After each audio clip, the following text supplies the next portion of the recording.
Hello everyone, Jim Page, fly fishing for the rest of us. So this is the promised video about the largemouth bass flies I take with me everywhere I go.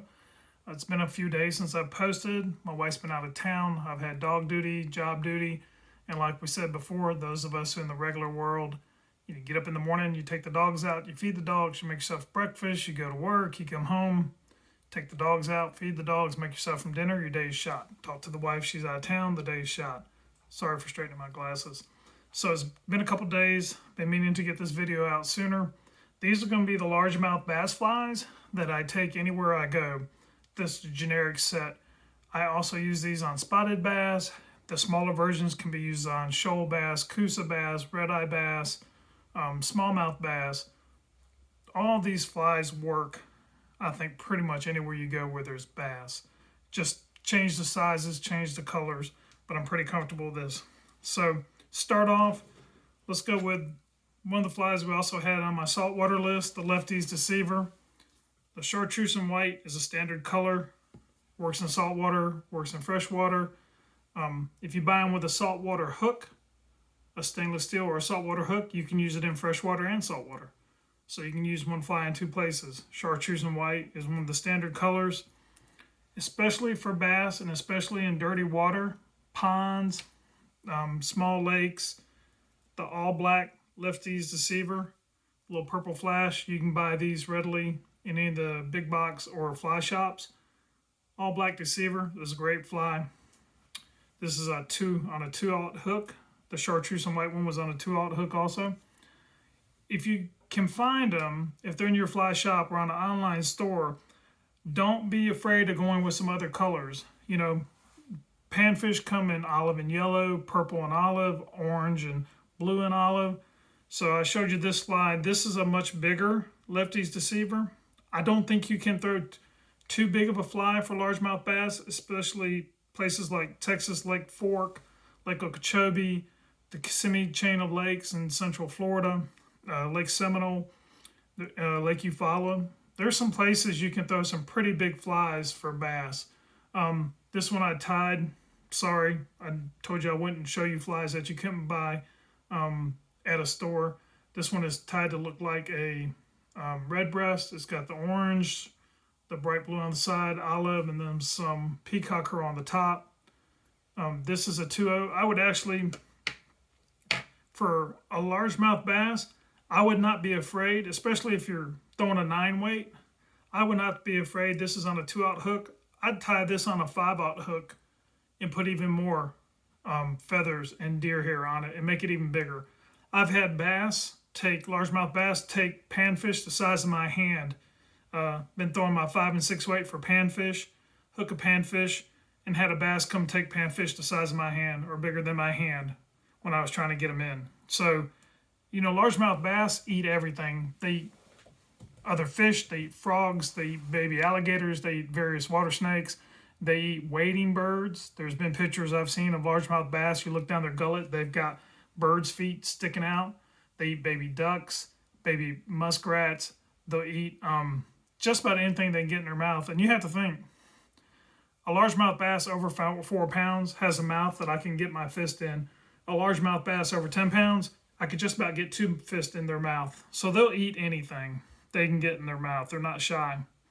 So going back to the Deceiver, you know, the chartreuse and white and the black are pretty common colors that you can buy at any big box store in any fly shop. If you can't find other colors like a yellow and olive, an orange and olive, there is an alternative. Enrico Puglisi, this is a synthetic material. This is his Pumpkinseed model, and it's a great fly. It's got a weed guard on it. It's tied on a freshwater hook or a bronzed hook. It's got nice big eyes. It tends to retain its shape. This synthetic material he's come up with sheds water, and this one actually has a rattle. I don't know if you can hear that. This is a great fly. I've caught a lot of bass on this fly. So if you can't find any other color besides, say, white, chartreuse and white, and purple for your deceivers, don't be afraid to try this fly. It is a great fly. I've caught a lot of fish on it, and it's commercially available. Now, I will tell you, this fly is expensive. I think this fly is somewhere between $6.50 and $8.50, depending on where you get it. It's not a cheap fly, but it is a good fly, and it lasts a long time. You know, largemouth bass don't have a lot of teeth. Neither do Kentucky bass or smallmouth bass. So this synthetic material, it can withstand a lot of fish. And he actually sells a little brush where you can sit here and kind of brush this thing out. If it loses its shape, you can kind of brush it and kind of pops it back into shape, fluffs it out a little bit. So that's kind of nice. These you can get at a fly shop or off his website. You can get these off his website too, or at your fly shop. Most fly shops sell this. There's another fly you can use for bass. It's called a Game Changer. Blaine Chocolate, who's a big musky fisherman in Virginia, came up with this fly. This could also be a deceiver substitute. And these come in, because they're synthetic materials, they come in a wide variety of colors. It kind of looks like a swim bait when you retrieve it. It's got a really good action. And if you can't find a deceiver in any of your other colors with an olive combination, try one of these little baits, one of these little flies. They're great flies, these little Game Changers. This one's tied on a freshwater hook, pretty wide gap hook, as you can see. Does not have a rattle, but it has a great motion in the water. So you can stick one of these in your box along with your black deceiver and a chartreuse and white deceiver.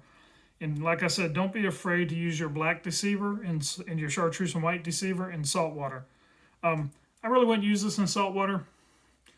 You see it's got a bronzed hook. It doesn't have a stainless hook. This is a stout hook. This would be able to land a sea trout, flounder, small redfish.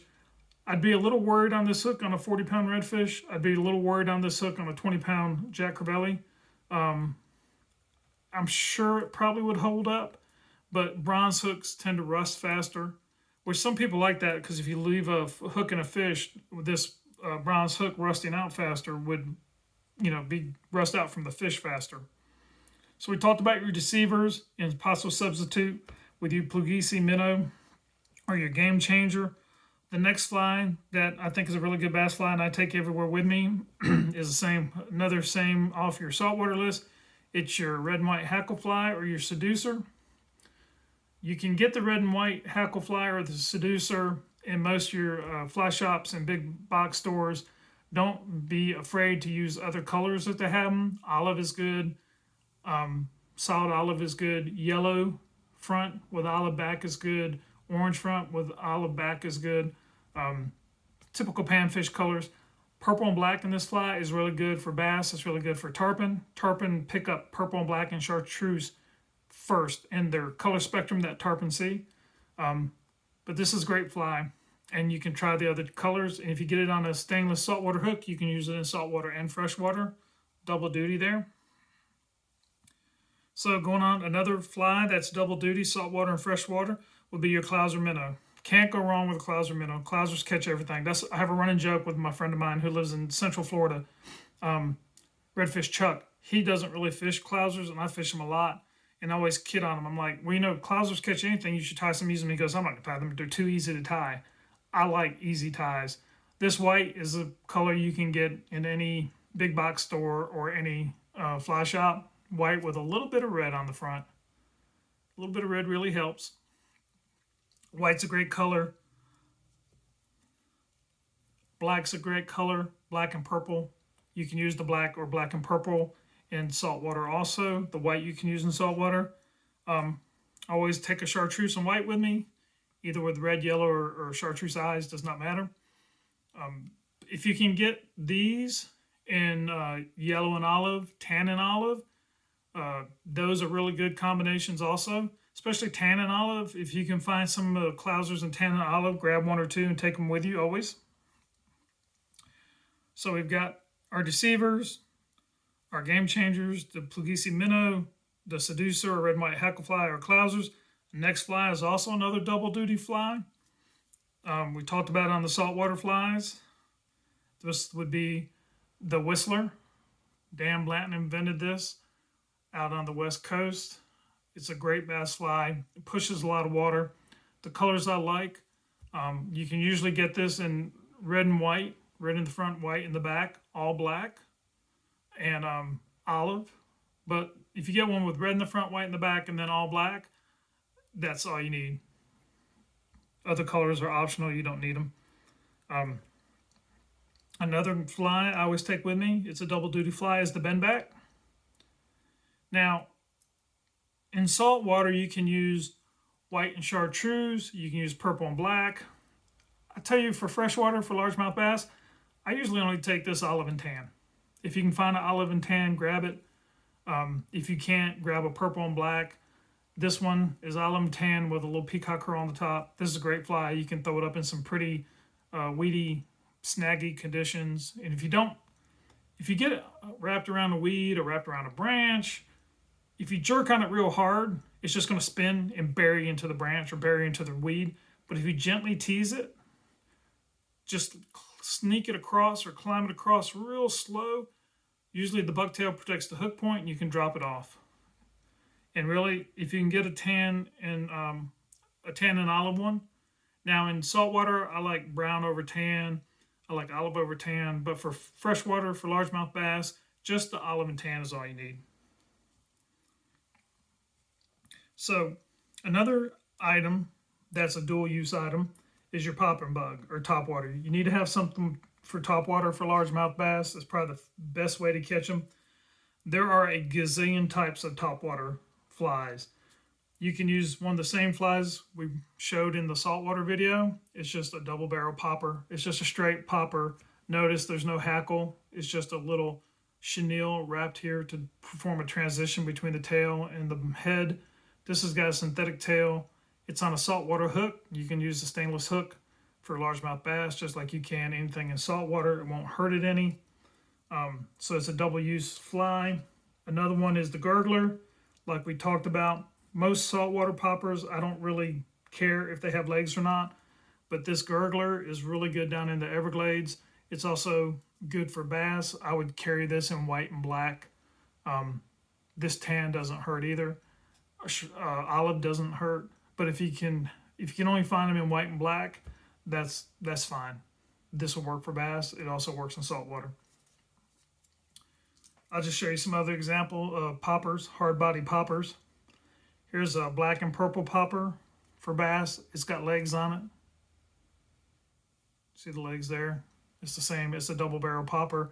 Now this is on a freshwater hook. See, it's on a bronzed hook. It's not on a saltwater hook. I probably wouldn't take this into the saltwater. Purple and black is a great color for tarpon. It's a great color at night. This would be a great largemouth fly. I probably would just use this in freshwater and not take it in saltwater. I'd be afraid of hooking a large saltwater fish and opening up that hook, because saltwater you can use a 20-pound leader. A 20-pound tippet. You can use 30-pound tippet. You can use 40-pound tippet. Like if you're fishing for a snook, larger snook, you might want to go with a 40-pound tippet because of the gill rakes. Well, a 40-pound tippet on a tight drag to keep that snook from going into the mangroves, you can straighten that hook right out.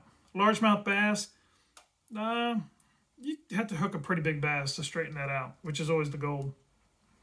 Here's another example of a topwater popper for bass. This one's a little more colorful. It's got a weed guard, a mono weed guard. Some people like mono weed guards. Some people don't like them.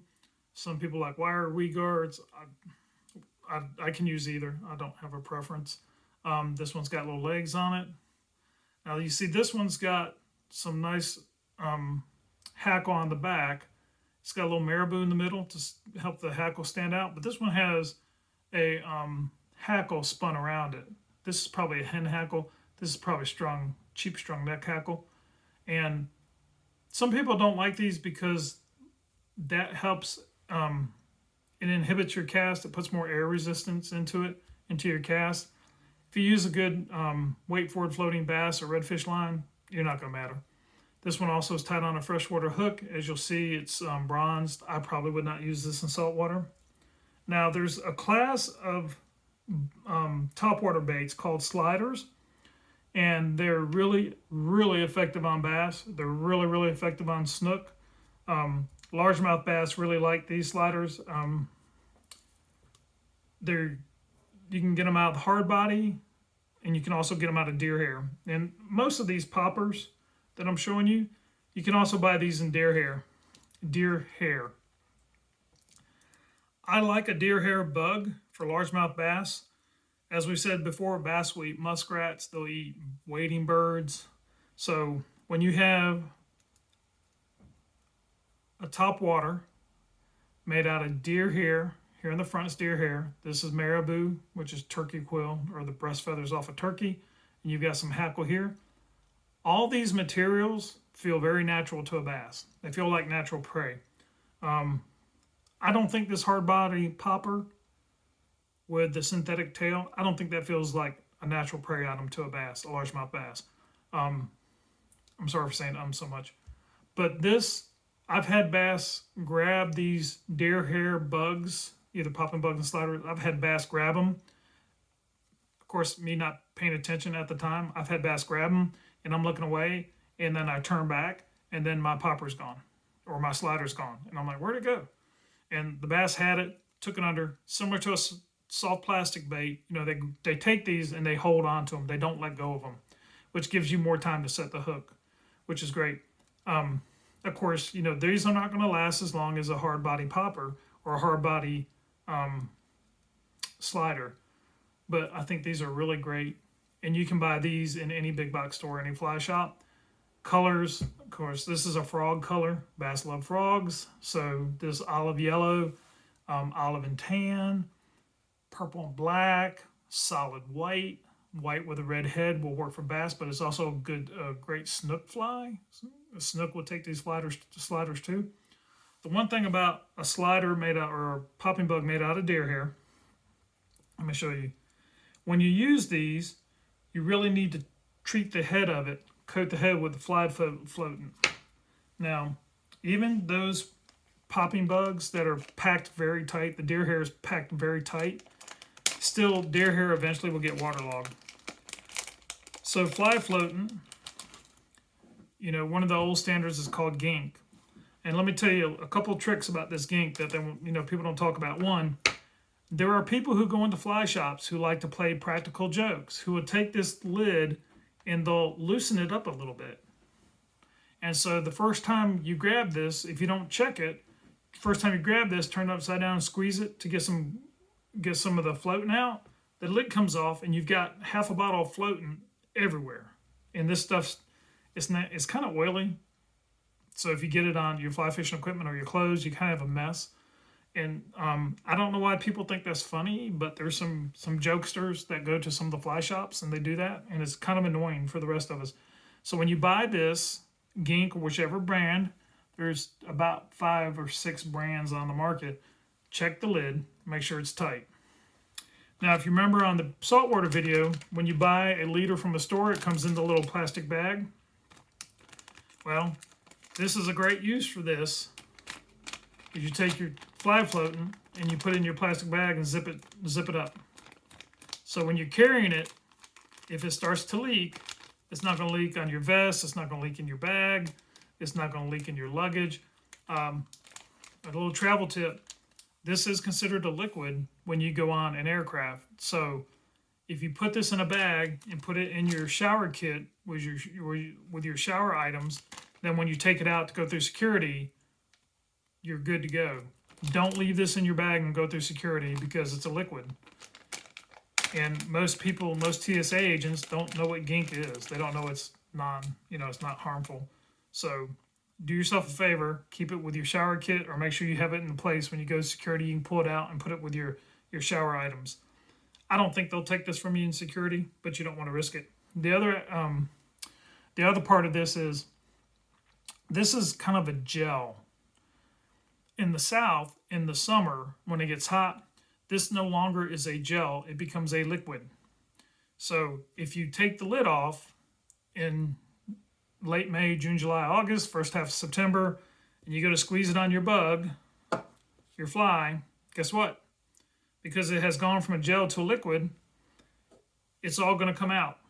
So you got to kind of be careful. Instead of turning it upside down and squeezing it hard to get the gel out, you kind of ease it over and just give it a little bit of squeeze and it'll come out as a liquid. Once you put a little bit on there, rub it in with your hand, let it come to a fully dried stage, then you can use it. Now you can treat your flies the night before you use them. There's no rule saying you can't do that, and then put your fly in the box and then use it the next day. Once it becomes waterlogged, There's dry floatants that people use on trout flies. That's not really practical to put in that dry floatant. So then if you carry more than one of these, if it does become waterlogged, then you can always put a different bug on and let this one dry out. So that's a frog color one. I really like those. I probably should use them more, but I'm a little lazy sometimes. I have another one here to show you. This is a white one, white and tan and gray. This one was built on a saltwater hook. You see the stainless hook. It's got a weed guard on it. And you'll see it's got a little bit of tan, some green, some brown. It's got a little extra flash back here. It's got some hackles on the side. It doesn't have the marabou. I would have no problem using this in freshwater for largemouth bass and also saltwater for snook and redfish or big sea trout to imitate a mullet. You see it's got a nice stainless steel hook, so it's probably not going to rust out. It's probably not going to, you're probably not going to straighten it out when using heavy tippet. I think the heaviest bass leader I ever used is 20-pound test. You can go up and use much heavier leader in saltwater. So you see this is another slider. I don't have a popping bug set out. These are great flies. Like I said, you got to coat it. I recommend that you coat it with fly floating before you use it. And always carry those with you. I always carry them with me. Now there's some other type of topwater bugs that are more of a skipping. And this is called a lefty bug. You can buy these in fly shops. You can buy them off Bob Clousers' website. It's got a flat face. The hook point's at the bottom. It's not a big bug, and it doesn't have a concave face. I like these flies in moving water, and I constantly move them.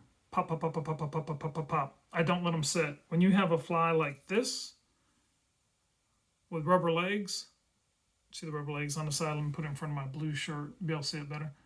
See the rubber legs? When you have a fly like this with rubber legs, it's okay in a lake or pond and slow to no moving water to let it kind of sit and let the legs wiggle on the top. That's perfectly fine. This type of topwater, more of a skipping bug, when you work it, you want to work it constantly, pop, pop, pop, pop, pop, pop, pop, pop, which is good for saltwater because a lot of times saltwater fish are coming over a long distance to get this. But in a stream with moving water, you can keep it constantly moving and it helps the fish find it. This one's on a stainless steel hook. I would use this for largemouth bass. I would use this for smallmouth bass. I would also use this in saltwater. I have caught bass and sea trout on this black Lefty's popping bug. And then Bob Clouser has an easy popper. That's more of a frog imitation. You see he's got the bucktail split to look like frog legs. It's got a bunch of little rubber silicone legs on the side. It's got a double weed guard. It's got a little bit, the face is still a little flat. And this looks like supposed to look like a little frog. I would use this in moving water. I would not use this in saltwater. It's on a bronzed hook. And I would take this to the Everglades with me and use it for bass and exotics, but also you might look into a snook with this. But this is a good bass bug also. So we covered the topwater. I showed you a bunch of different examples of topwater. There's one or two other bugs I take with me when I go fly fishing for bass. I do take a half and half, either in chartreuse and white and black. This is also a saltwater fly. Stainless steel hook. It's a good fly for big bass, especially the black one. I believe you always should take a crawfish imitation with you.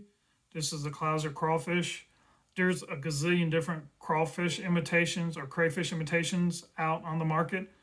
These are really good for spotted bass, smallmouth bass, shoal bass, coosa bass, red-eye bass. Those bass that tend to live in streams and rivers and moving water, crayfish are very good for them also.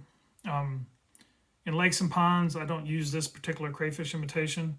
But if you're going to fish in any kind of creek, river, or stream, make sure you have a crayfish with you, and you'll catch all types of bass with them. I've caught shoal bass on these, the Chattahoochee River here in Atlanta. I've caught spotted bass on these. These are great. Crayfish are great things to have. The other item to take with you, and this is also from our bluegill talk about brim and bluegill, a woolly booger, white, olive, black, purple are all the colors you need. You can take these in this size or bigger. These woolly buggers, they'll catch everything. They'll catch spotted bass, Kentucky spotted bass, red-eye bass, coosa bass, shoal bass, largemouth bass, Guadalupe bass. They'll catch every kind of bass. Swanee bass. They'll all catch all of those. Whether it's still water or moving water, you can dead drift this through a pool. The marabou on it works. It has a lot of good movement. Like I said, you can use white. You can use black. You can use chartreuse. Not chartreuse. I'm sorry. White, black, olive, purple. I like purple more in ponds and lakes. I like black in muddy water. And then olive. They kind of look like leeches. They look like a wiggly, buggy, wiggly thing that bass like. So we got the woolly buggers. And the last fly I want to talk about. A lot of bass are caught on plastic worms, right? I mean, you look at this white, look at a white clouser, that can almost look like a jerkbait, right? A twitch bait, a jerkbait. You can fish a deceiver like a crankbait or a stick bait, but none of these flies that I have pointed out look like a plastic worm, right? We have crayfish that look like crayfish. So a fly that has rabbit tail on it makes a good substitution for a plastic worm. This is rabbit tail. This is a Magnum rabbit tail strip. You can see how wide it is. This is in black. Most fly shops and big box shops will have some type of bass fly. It might have a deer hair head. It might just have lead eyes and some spun hackle. But they will have some type of bass fly that has a rabbit strip tail on it. They make trout flies for rainbow and brown trout called streamers, which have rabbit strip on them. And I've caught a lot of big trout on rabbit tail streamers, or bunny tail. They call it bunny tail too. I've caught a lot of big trout on streamers with bunny tail on it. So find a fly in your local fly shop with a rabbit tail back end. It could be black, it could be purple, it could be olive. They also, if you look at your fly shop, there will be hundreds of different bass flies. A lot of them to imitate plastic worms. They'll have a fancy shiny chenille back end with a bead in the front or a cone in the front. I prefer rabbit over the synthetic chenille variations or the synthetic material variations. I think rabbit moves better. Rabbit, once again, feels like a natural prey item because bass do eat things that have fur on them. Rabbit also works really well in cold water. So if you live in any of the northern tier states or in the Midwest and you're smallmouth fishing, you can buy a big trout streamer that has rabbit on the back end or a bass fly that has rabbit on the back end. But rabbit moves better in cold water. If you talk to your conventional bass fishermen, decades ago, they used to use pork rinds off their jigs, right? The pork rind trailer, and they kind of fell out of favor for the soft plastic jig trailers. In cold water, I still prefer pork rind trailers. If I'm going to fish conventional for largemouth bass and I'm fishing in any of the colder months or cold water, I'd rather have a jig with hair on it, bucktail hair on it, with a pork rind on it, than a jig with a plastic skirt on it and a rubber trailer, because I think the plastic and rubber doesn't move as well in cold water, and bucktail and rabbit fur or bunny strips move better in cold water. So just go to your fly shop, go on to one of the online fly shops, go to Bass Pro or Cabela's or any of those, a good big box store that has a fly shop in it, Orvis. Go to any of those and find something with a bunny tail on it and keep one of those in your box. Like I said, black, purple, olive, those are good. So we pretty much covered the flies that I take with me anytime I go bass fish. If I'm going for just an afternoon, I don't take 20 different types of top waters. If I'm not going to a river, I probably won't take a crayfish pattern with me. The Wolly Buggers. If I'm going to a pond or lake, I'll grab a purple Wolly Bugger and a black Wolly Bugger. I don't always take a white and olive with me. If I'm going to a river, I'm looking at the flies. Sorry, I'm not looking at the camera. If I'm going to any kind of river and stream, I always make sure I have a white and olive Wolly Bugger with me. I don't use purple Wolly Buggers in streams that often. I don't know why. I just tend not to do that. So I want to touch on two other things too. Leaders. Leaders for bass are simpler than leaders for saltwater.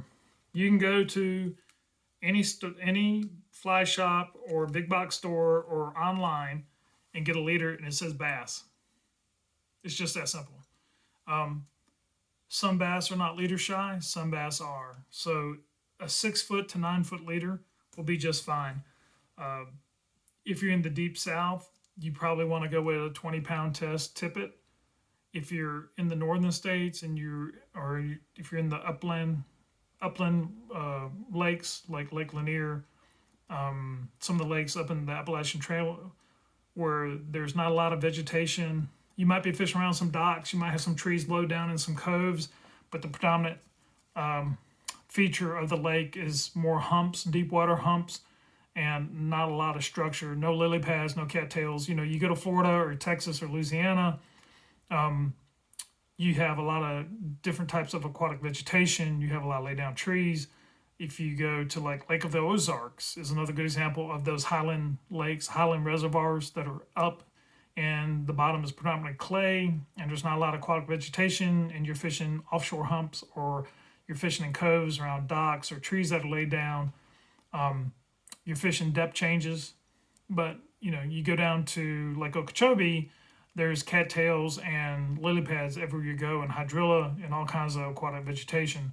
So if you're in those areas that have a lot of aquatic vegetations or Santee Cooper chain where the upper lake, they left the trees in place, you have a lot of trees, the lower lake, they cut the trees down, go with a heavier bass leader. You can go with a 20-pound bass leader or I'm looking at the back. So they have this model, 7.5 foot model in 8-pound, 10-pound, 12-pound, 16-pound, 20-pound. This one, Cortland bass leader.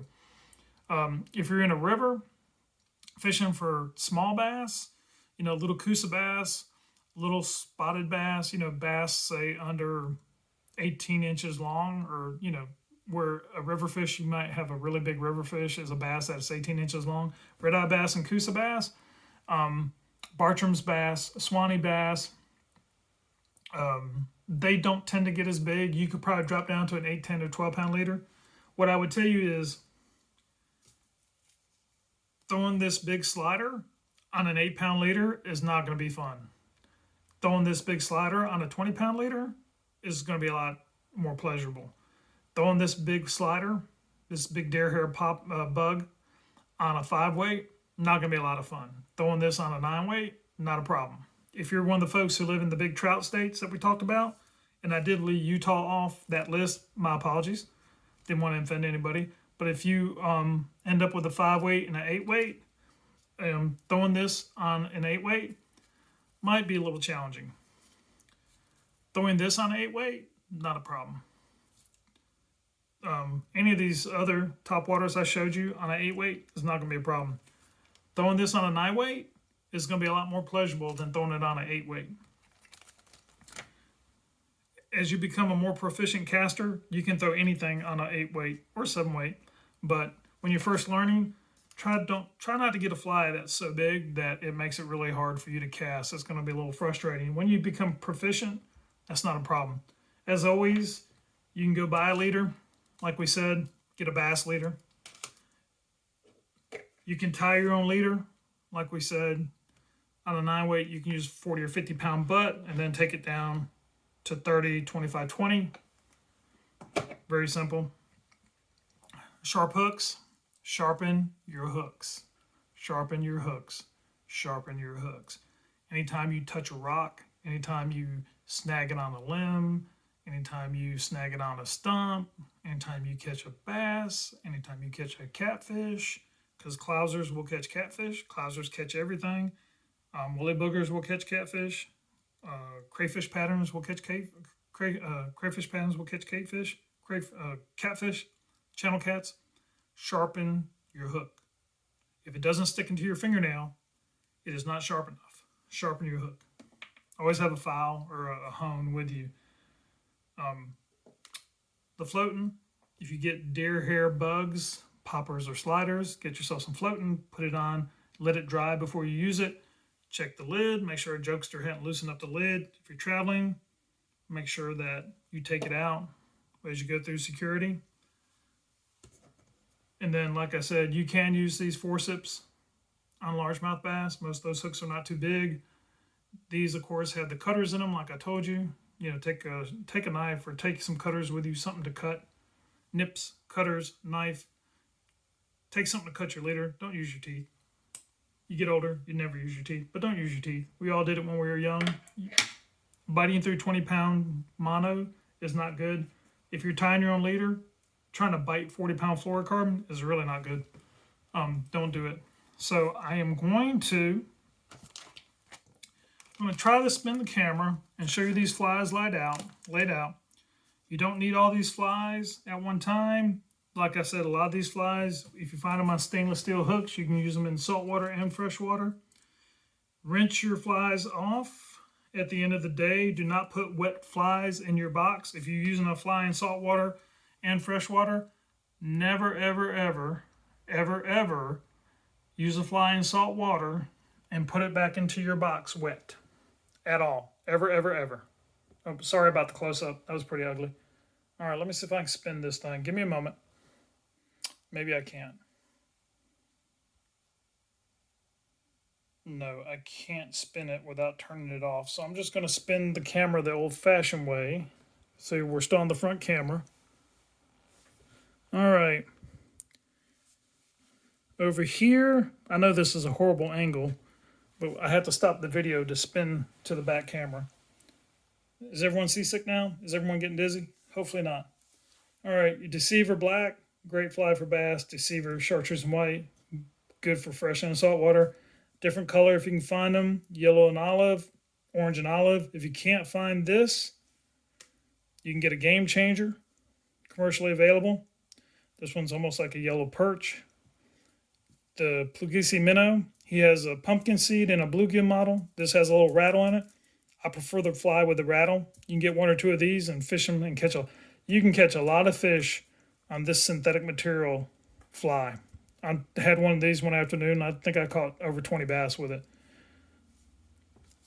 Half and Half, good for freshwater and saltwater, chartreuse and white, or a solid black. Some kind of fly with rabbit strip on the back to look like a plastic worm. Bendback, tan and olive is the only color I ever use. The Whistler, solid black, red and white. Clousers catch everything. Don't let anyone tell you different. White and red, black and purple. Olive and tan is a really good Clouser color. And chartreuse and white. Hackle Flyer Seducer, red and white. You can use other colors, purple and black, solid black. You can use yellow in the front, olive in the back to look like a sunfish. If you're going on a river, make sure you have something, or a creek, make sure you have something that looks like a crawfish. Good old standard Wolly Buggers, been around forever, work great.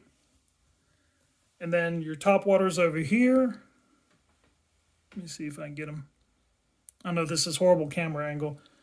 I need to figure out if I can spin this thing without turning it off. Take you a popper. Take you a slider. They make hard body slider. You don't have to have a deer hair slider. But take a popper and take a slider at a minimum. You can use whatever combination you want. If you get them on a stainless hook, you can use them both. But have a slider and have a popper. If you're going to moving water, a creek or a river, get a skipping type bug. Flat face, something you can constantly move. Boop, boop, boop, boop, boop.